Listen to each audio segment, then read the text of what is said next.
everyone, iOS App Lists here with a review of Hit the Pillar, which is a really addicting game for iPhone and iPad. Hit the Pillar can be downloaded from the App Store for free, and this is the main screen of Hit the Pillar. If you've played games like Flappy Bird, ZigZag, etc., endless challenge games where you're supposed to beat your high score, Hit the Pillar is pretty much the same concept, except it's much more addicting, and it's nowhere near as frustrating. Just to show you real quick, gameplay is super simple. All you have to do is tap the screen and try to make the block, hit the pillar, and bounce back in the air. If you successfully do this, each bounce counts as a point, and if you miss the pillar and fall down, fall to your death, and you restart. Hit the Pillar has 20 different characters that you can unlock, and you unlock them by spending gems that you earn by watching ads or collecting them in-game. So, enough talk. Go ahead and get a little gameplay footage.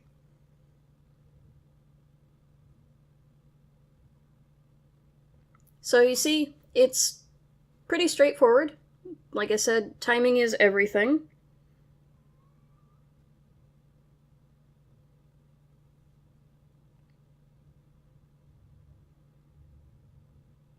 One of the things that I really like about Hit the Pillar is, I don't know if you noticed, but the dimension changes. It's not always flat landscape. Sometimes the blocks change their direction, which can really mess you up if you get used to playing in one mode.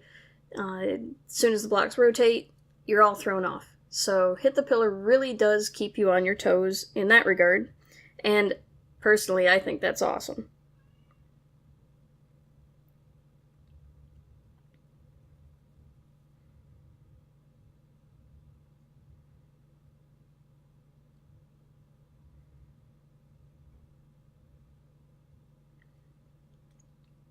One of the things that I did notice about Hit the Pillar is you can see ads at the bottom of the screen while you're playing the game.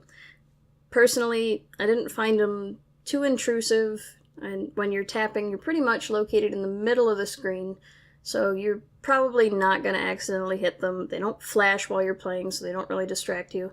You do have the option of disabling them if you want, but personally, like I said, I don't think they really negatively impact the game at all. So I mentioned before, there are a bunch of different characters that you can unlock. If you tap the cube at the bottom of the screen, it takes you to character selection, and you can scroll through. The cube is what you originally start with, and it's pretty straightforward. You can unlock a character by liking Hit the Pillar on Facebook, and from what I believe, the rest of the characters can be purchased using gems in-game. You can also check out Leaderboards via Game Center, and if you get confused at all, tap the question mark, and you're taken back to the tutorial that you're shown at the beginning of the game.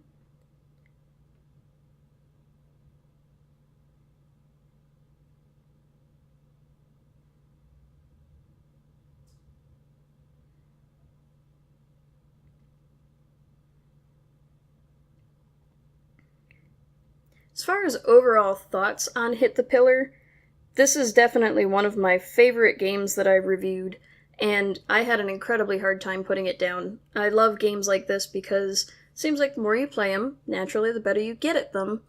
I love the fact that you can unlock 20 different characters as well. It gives you a reason to keep playing the game instead of grinding it out, trying to get the highest score possible, and then you burn out. Hit the Pillar actually gives you something to work towards and rewards you for your time and effort by giving you gems to unlock characters.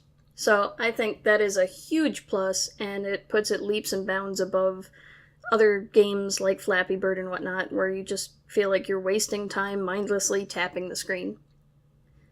Again, Hit the Pillar is available to download from the App Store for free, and I highly recommend checking it out. It's a fantastic game, and I can't put it down.